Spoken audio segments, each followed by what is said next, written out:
Welcome, everyone. I'm going to switch my script and give a little introduction. So, hello, everyone. I am so thrilled that you are here. Everybody's still making their way over from the main stage. You are in the case study room for nonprofits with over 500 or 500,000. Wow, that would be like pretty Ooh, amazing. Woo! yes.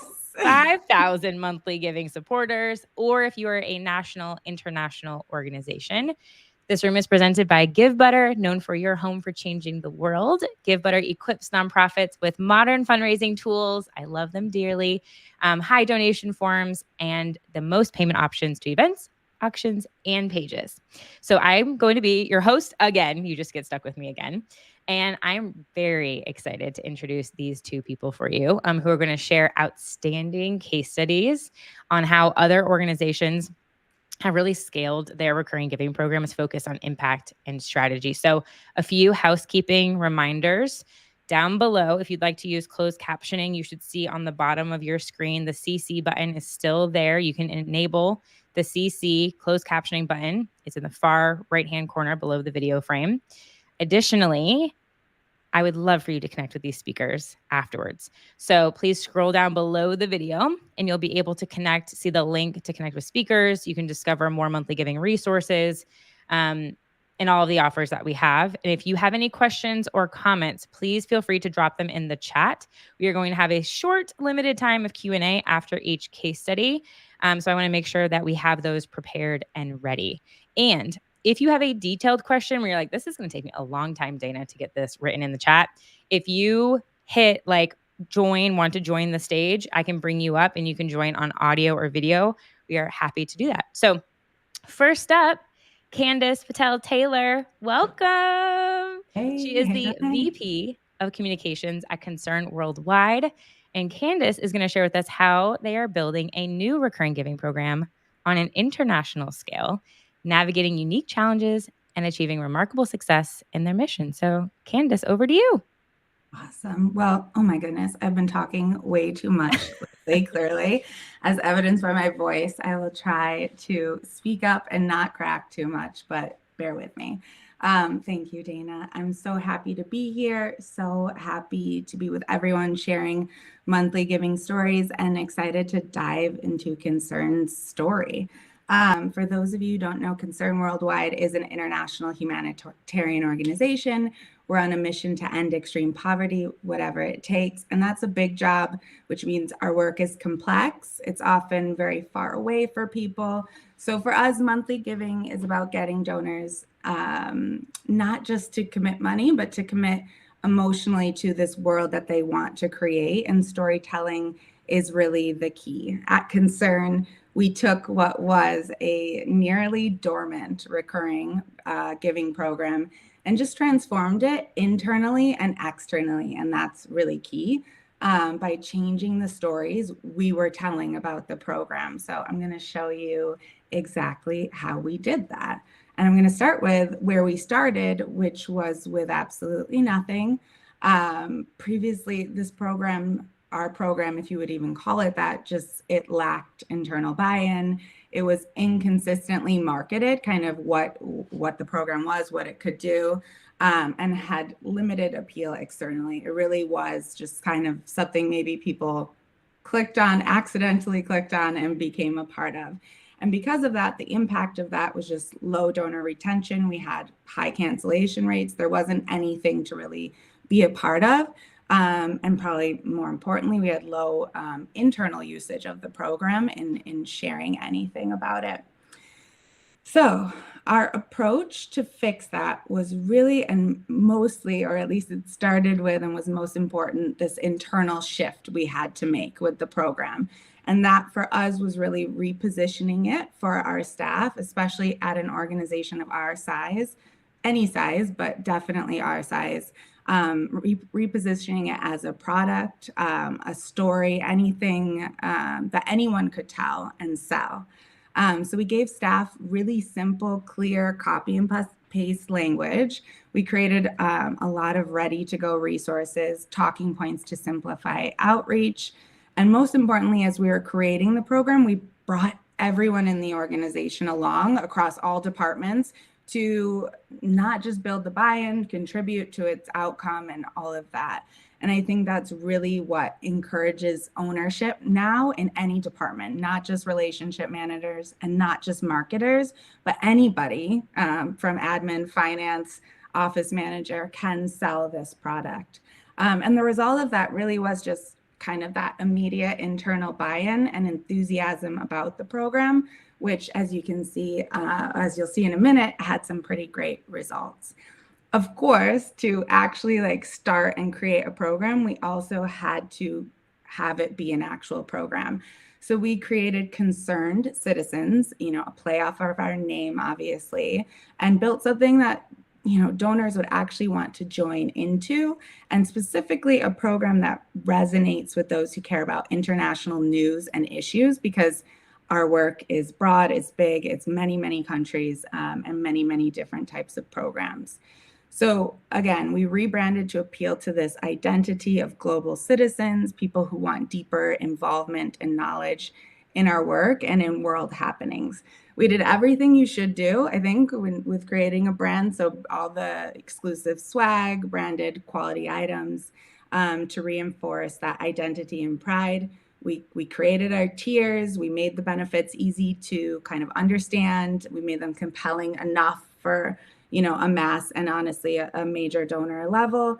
And then most importantly for us, and I think it's important to always find that, like, what's the key thing that your donor is going to care the most about, was the kind of exclusive, not in the sense that the group is exclusive, but that you're going to receive information and behind the scenes information that you wouldn't receive anywhere else in the organization. So critical to that are these behind the scenes impact reports that the team puts out. That's part of our tiers that every quarter provides the entire group with very specific impact information of where their dollar goes.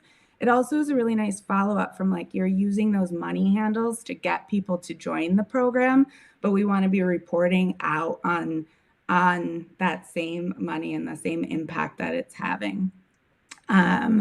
And then secondly, providing early access to international news and developments is really important to us. We know from some psychographic data that our donor wants to know things before they're happening. They want to be behind the scenes of news, behind the headlines, however you call that. And so the result of this is a lot of work by the team, of course, and on an ongoing basis, but it creates that sense of, an exclusive group that's gaining value, that's building deeper emotional connections really to our organization. So let's talk about why it worked, or how it worked, and what that looked like for us.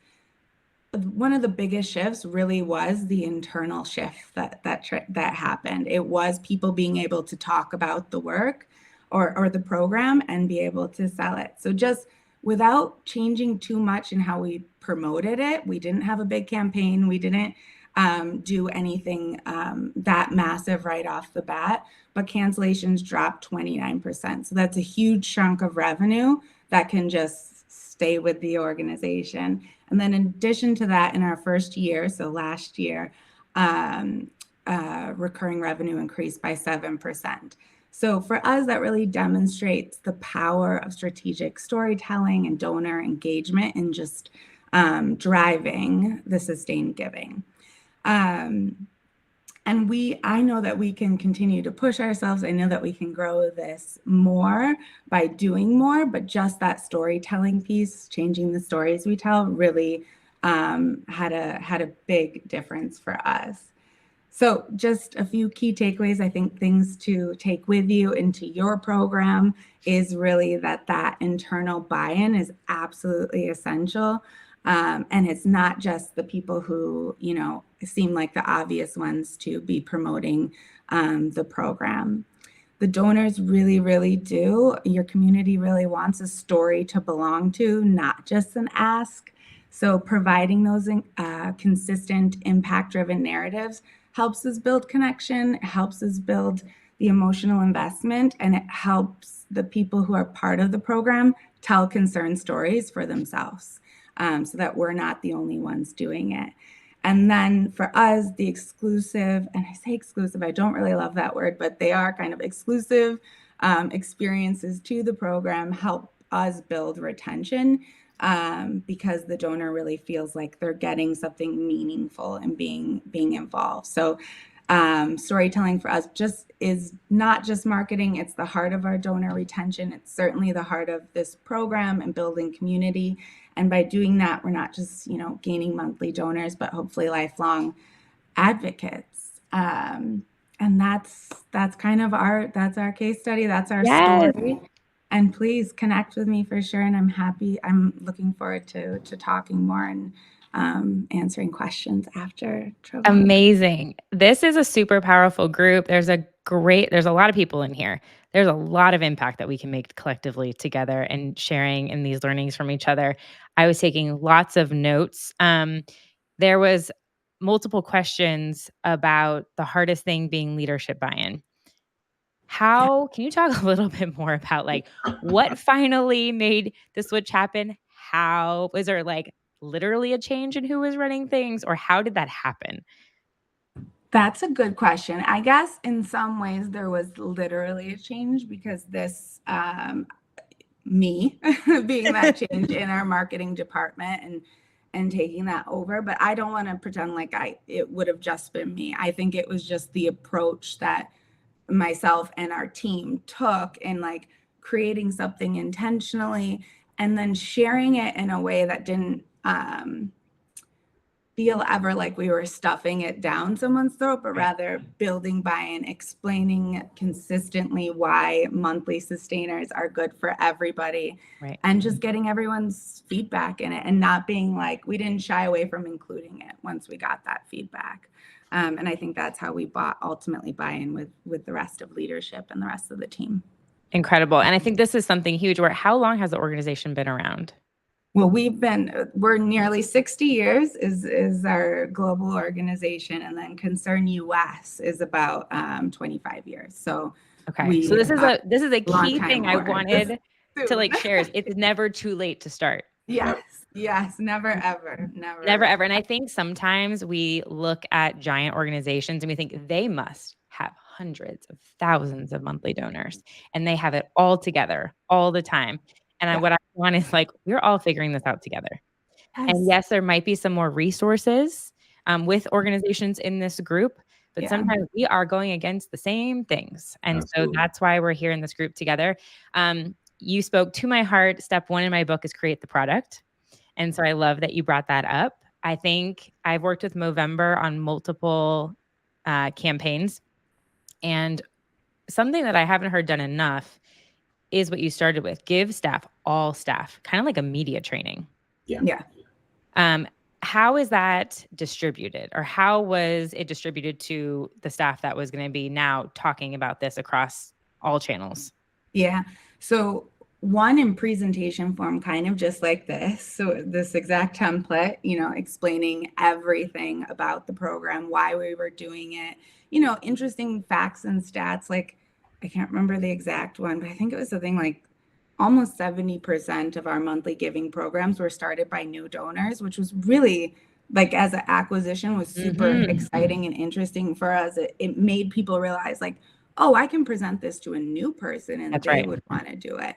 Right. So it was that. And then something that we do really with everything now from a communication standpoint is these external communications briefs. So it's just, a basic 1 or 2 page, exactly what you can say, always trying to make it copy and pasteable is what we always say. Somebody should be able to cut, paste, and send something out.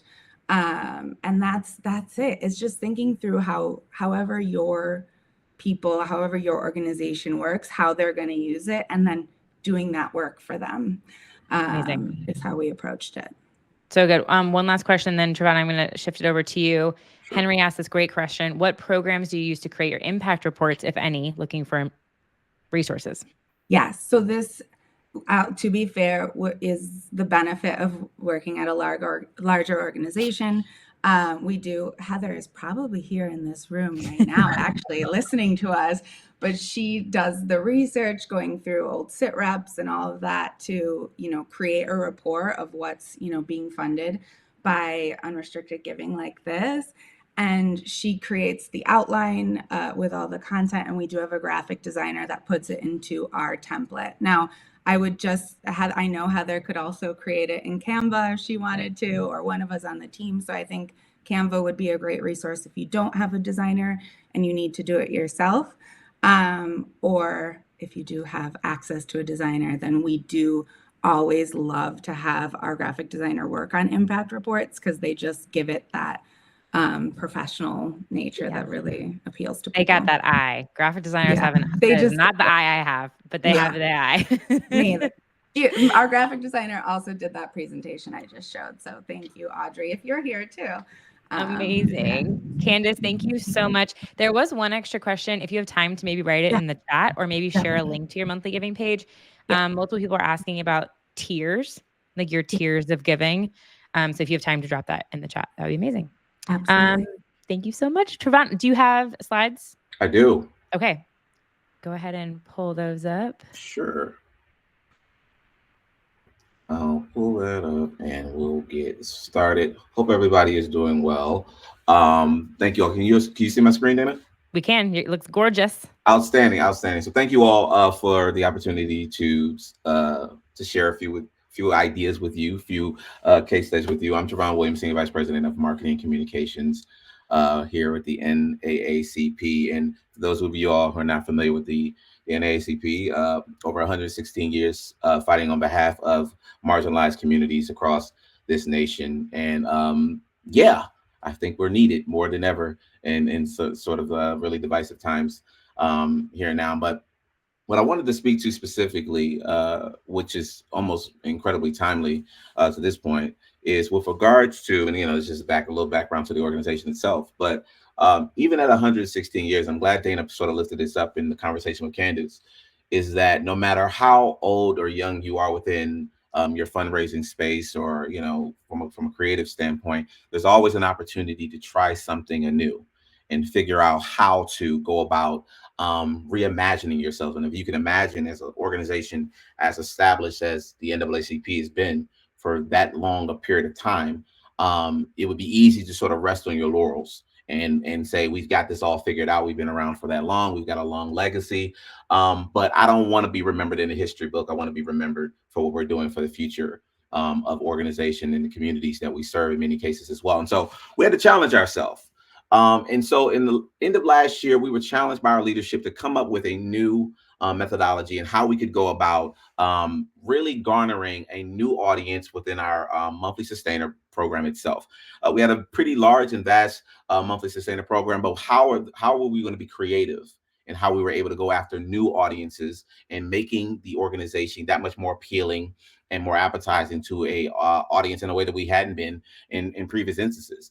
And so we challenged ourselves to do something that even at 116 years of being around had never done before. The NAACP put together a DRTV commercial. And it seems like, for the organization's been around that long, you would say to yourself, why wouldn't you already have one? But going through this process over the last, I'd say 6 months or so, our commercial has only been running since I believe November of last year.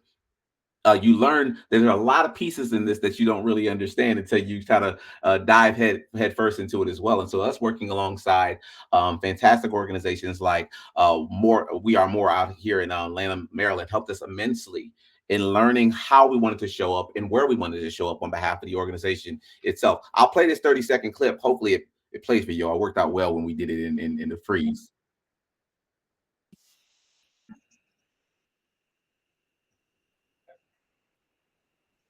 Oh, don't see it on my end. Oh, no. I see your screen share. Is it a separate screen? Oh, 1 second.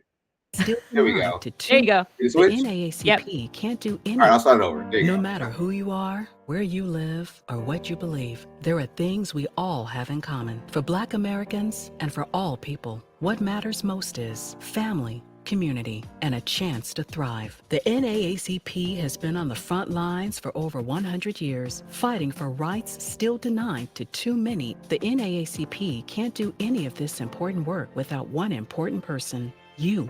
So please call or go online to keepadvancing.org. I share that with you all, and hopefully I can switch back to my other guy here. There we go. I'm back onto the other one. All right. You all can see my screen again? Yeah, you're good. Okay. So I share that with you all just as a framework. That commercial itself, it's a shorter version of the one that we were able to run or have been running. We had about one that was running about a minute or so. That was the commercial that ran just this past weekend during the 56th annual NAACP Image Awards on BET CBS as well. And so we were able to even expand our audience that much more with being able to showcase the organization to a larger, broader audience.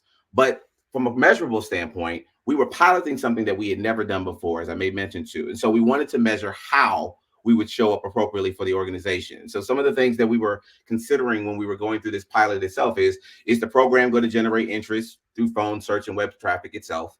Our call center was one of the major features within this as well. We wanted people to be able to call in and be able to become a monthly sustainer of the organization or to make donations themselves.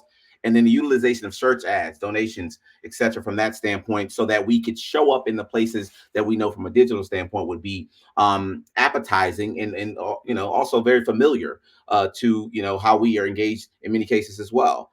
The other part of this as well are the creators performing. While we wanted to go into a space that we had not hadn't been previously, we wanted it to be authentic to who the organization has been. We've done a tremendous job over the last 6 years that I've been with the organization at really building an authentic brand on behalf of the NAACP. We did not want to create something that did not look like what they would be seeing from us from a digital standpoint, email communications, et cetera. And so we worked very, very closely with our partners to make sure that there was an authentic look and feel into how our graphics and things of that sort showed up. And then also from a cost measurable standpoint, working very closely with our company here in Maryland Moore, is the cost associated with it.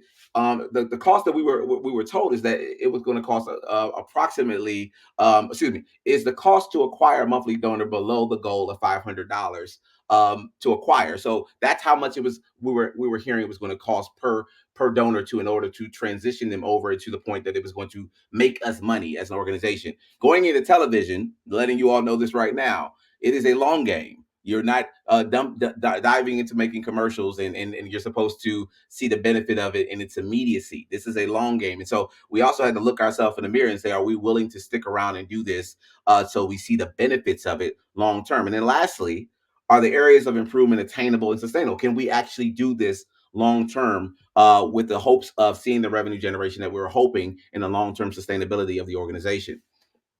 And so we had a couple different treatments that we went through as well. I'm glad that Candance said this during her presentation as well, is pulling in the organization itself, key stakeholders from across the entire organization to make sure that everyone, one, is aware of what success looks like on behalf of what we're trying to achieve. But then also we were able to do a tremendous amount of testing to ensure that the messaging that we were trying to push out reverberated. So we did a lot of message testing, you all, before we actually went into any of this production. We wanted to make sure that the words that we were using were going to matter to the audience that we were trying to sustain. We wanted to make sure that the color treatments, different things of that sort, all of these other things that sort of we kind of take for granted that are sort of, almost cognitive in some respects. These are all the things that we learned along the way. So like I said, even at 116 years old, we had to learn a lot of these things because this was our first turn at this in many respects as well. So neuroscience and testing and message testing, some of these things were the first time the organization itself had an opportunity to do so. And so we were able to test 3 different spots here. You saw one of them today with what matters most, but we also had one with I'm All In and The Future Is You that we were able to test along the side to see whether or not those things were able to sustain and they were able to get measurable results. And then we also had a tremendous different amount of mix. Now, what we learned also as well from a DRTV standpoint, if we're trying to build monthly sustainers for our audience in particular, we had to go to traditional television for the purposes of this. We had other efforts that were focused on digital advertisement itself. That was for, the kids in college who don't have money to they don't want to give at that rate.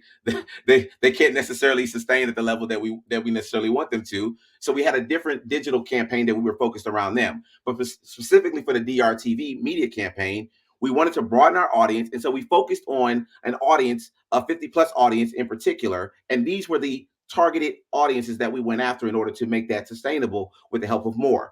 To date, we've run the spot over 4,000 times across 26 networks, and that's generated over 166 million household impressions, which is fantastic in many respects. The larger networks are more expensive, but generate the donor volume. So that's something else to consider. MSNBCs, those organizations, those networks like that, those are going to cost you more money. What we were able to do with the partnership that we were able to foster as well, because as I said, we weren't doing this. This was the first time we were taking this dance, is in many cases, our president and CEO or some of our principals here within the organization, we were trying to line up certain things where if President Johnson, our president and CEO of the NAACP, was going to be on MSNBC, how can we potentially line up where a spot may run either before or after him speaking and doing an interview there as well? So there's some synergy from their side as well. It's not always perfect. It doesn't always work out that way. But if there's opportunities for us to align some of the messaging that we're getting from our principals, along with the commercial advertisement that we're running, it's a great opportunity for us to build upon the strategy that we're doing in many cases as well. And so we saw a tremendous amount of success from that along the way. And so then we also did some work around paid search as well. Looking at some of the keywords as well that made sense, that generated the sort of the notoriety that we're looking alongside those as well. The versions of our organization's name. NAACP is not NAACP LDF. Some people get that very, very mixed up. But the Legal Defense Fund is not the same organization as the NAACP. We have to make sure that we're clearly defining those two things, because in some cases, LDF may be benefiting from getting NAACP money and vice versa. And so how do we make sure that those who are intending to engage with us via their search themselves are getting directly to us? And that was fostered a lot through our search engine optimization itself. And so we spent a lot of time with our DRTV keywords to ensure that any of those efforts were going to take them directly to where we wanted them to go, for the purposes of ensuring that they got to the information and they could make an informed decision about how they wanted to be a monthly sustainer within the organization itself. Total performance. Now, this is a very, very small snapshot itself, because like I said, we had a tremendous monthly sustainer program with a tremendous development team that we're working on, but it's in this small window of time. The media spend that we fostered over this period of time was just over $700,000 itself. We received over 55,000 calls and web visits during this time frame itself. We had 3,000 just over 3,000 one-time donors, and we had over 1,200 monthly donors who were gained just in this window of time. This is in addition to what we already have. But the number that we focus on is right here, the total revenue. Now, remember, I told you at the onset that it was going to cost us roughly $500 to be able to generate any sort of revenue as a result of this. As a result of how we were able to perform during the climate when we were able to release this, the net cost was actually substantially less than we expected in this period of time. We went out at the right time. We leveraged the opportunity to do so right around the election cycle itself, and so we took advantage of the opportunity of the political climate to let people know that no matter what side of the aisles you're standing on, we're here to fight on behalf of the Black community, we're here to fight on behalf of a marginalized community, and the results came in very, very quickly from us even just running the pilot itself.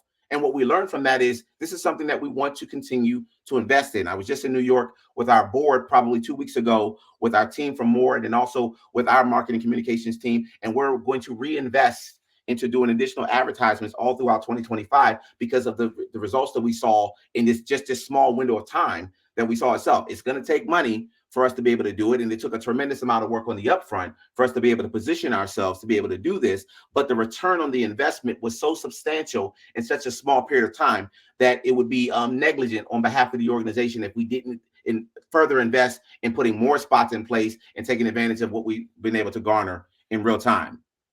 And so this is just a snapshot of some of the program reach across the country. These are where the donations came in over that period of time itself.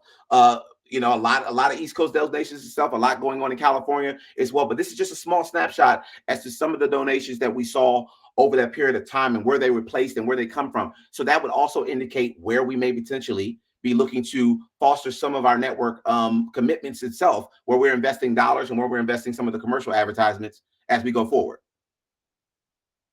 And so I have some identified findings for you all. Capitalizing on the current climate. We took advantage of the opportunity. As I may mention, we launched this right before Election Day. So the pilot was incredibly successful, surpassing the goals, likely due to, as I may mention, to the political climate. I have a misspell in there. I apologize. And the year-end giving. Few other organizations were seeing this level of success this early. We did not expect to see a return on the investment this early in our investment itself. And so we want to take advantage of this while the opportunity, there's going to be ebbs and flows in this in many respects, but we want to take advantage of it in real time. And the current investment, we thought we're going to be able to recoup in about 6 months or less. As I may mention to you, we're seeing much more success in what we were able to garner. And so we went right back to our board and we said, we got to invest immediately. And they saw the success of it in real time. And they gave us the thumbs up. And so we're excited about in 2025, additionally investing alongside what we've already seen. And hopefully these numbers continue to grow up and we continue to grow our monthly sustainer base with a lot of help from a lot of important people to make this real for us. Let's go. That's incredible. I mean, can we just give a huge round of applause for both of these panelists? Questions are flying in. I have a few, and then I'm going to jump in the comments too. I saw the $19 a month, and then in the ad, I think it's 63 cents a day. Yes. Okay. Was there a specific reason for picking 19?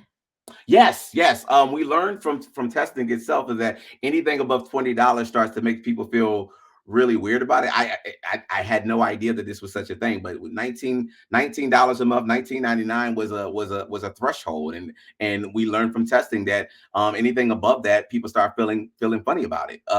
And so as weird as it sounded, I've always kind of joked about it, but $19 a month was kind of like, yeah, okay, sure, no problem. And then when you, to your point about the 63 cents, well, when you break it down and make it sound that simple, it's like 63 cents. But what's 63 cents? You probably got that in your, your dash, in your ashtray somewhere in your car, right? That's right. So it just made it simpler for people. Did that end up being true in what you saw as your average monthly gift? Actually, a lot more people for monthly givers gave a lot more as a result of it, because I mean, the 63 cents, and I guess in their mind, they probably felt like, well, I could do better than that, right? Or maybe I'm giving $1. That's such an interesting psychology twist. Absolutely. Amazing. Okay, so there's a couple of questions that popped up here. Ashley was asking about, would love to know your future retention plans for re-engagement of donors or initial interest from potential donors. Yeah, so what we do is we lock them into I like to make sure that we're not just having this we kind of go through this ebb and flow of like, okay, we got your money, that's great. I want them to kind of take this journey with me. And so what we also do is engage with our donors around areas of interest itself. The organization is vast in the areas of focus themselves. And so we also question them around what are some of the areas that you feel very, very interested in, so that you're getting more exclusive commentary and communications from the organization.